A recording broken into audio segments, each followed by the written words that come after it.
मनाने असं पळवायचं राहत असतं.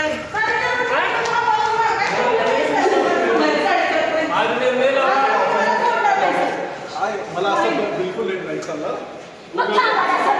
मी तर थांबतो. मी तुम्हाला लेखी पत्र देतो 7:30च्या मीटिंगचं. 4:30ला या सगळे.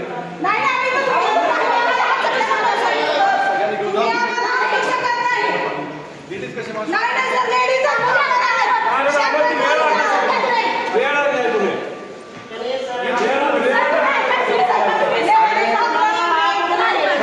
तुमचं आहे का काय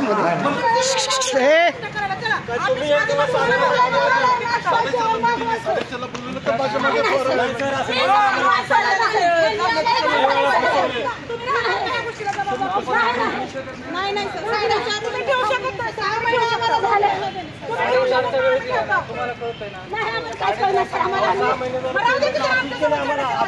परत येतो नंतर 4 वाजता या सिनियर शिक्षण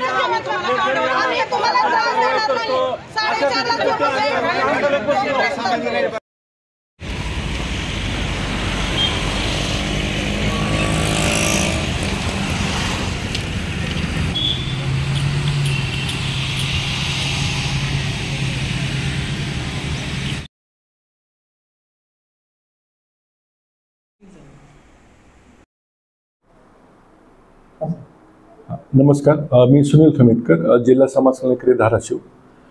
तर मागील 2-3 दिवसापूर्वी माझ्या कार्यालयामध्ये मंगरुळ येथील आश्रमशाळेतील काही कर्मचारी यांनी येऊन गोंधळ केला होता. त्याबाबतची वस्तुस्थिती अशी होती की सदर शाळेचे जे मुख्याध्यापक होते ते खूप बेशिस्तपणे काम करत होते. त्यामुळे त्यांना आम्ही निलंबित केले होते कार्यालयाकडून. आता निलंबित माणसाला स्वतः वेतन बिल काढता येत नाही. तर निलंबित असलेल्या त्या कर्मचाऱ्यांनी स्वतःच्या सहीची सुमारे 1 कोटीची पगार बिलं आमच्या कार्यालयाकडे सादर केली होती.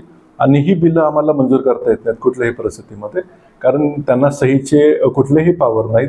आहरण आणि संवितरण अधिकारी म्हणजे थोडक्यात DDO या पदावर ते काम करू शकत नाहीत. निलंबित माणसाला कुठलीही पगार बिलं स्वतःच्या सहीने कार्यालयाला सादर करता येत नाहीत. या बाबतीमध्ये आम्ही त्यांना 2-3दा पत्र लिहून अवगत केलं होतं. तोंडी सुद्धा त्या शाळेच्या कर्मचाऱ्यांना वेळोवेळी सांगितलं होतं, पण त्या बाबतीमध्ये कुठली सुधारणा झाली नव्हती. त्याच्यानंतर आम्ही सदर संस्थेला तिथे रीतसर मुख्याध्यापक नेमणुकीसाठी सुद्धा आम्ही पत्र दिलं होतं. मात्र संस्थेकडून अद्याप तिथं निवड झालेली नाही आहे. आणि सगळ्यात महत्त्वाचं की संस्थेमध्ये अंतर्गत स्वरूपाचे वाद असल्यामुळं धर्मादायिकताकडून अभिप्राय मागितल्याशिवाय त्या बाबतीमध्ये पुढील योग्य ती कारवाई आम्हाला करता येत नाही. जितक्या कालावधीचं वेतन आहे तेवढं करू शकतो, त्या बाबतीचे आम्ही डायरेक्शन त्यांना दिलेले आहे. आणि त्याच्या पुढच्या कालावधीचे वेतन करण्यासाठी धर्मादाय आयुक्ताकडून आम्हाला रीतसर पत्र पाहिजे आणि त्याच्यानंतरच आम्ही पुढची कारवाई करू शकतो. पण मुख्याध्यापक हा शाळेचा चारित्र्यवानच पाहिजे आणि त्याचं शालेय कामकाज खूप चांगलं पाहिजे. आणि ज्या माणसाला निलंबित केलं त्याच्या सहीने कुठलीही पगार बिल आम्ही कधीच मंजूर करू शकणार नाही.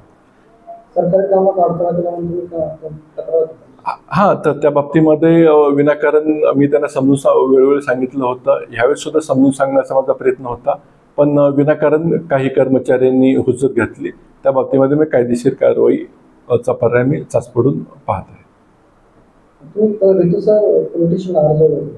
हो, त्या बाबतीमध्ये मी कारवाई करेन आणि वेळ आल्यावर मी ते आपल्याला सगळे डिटेल्स परत सांगेन.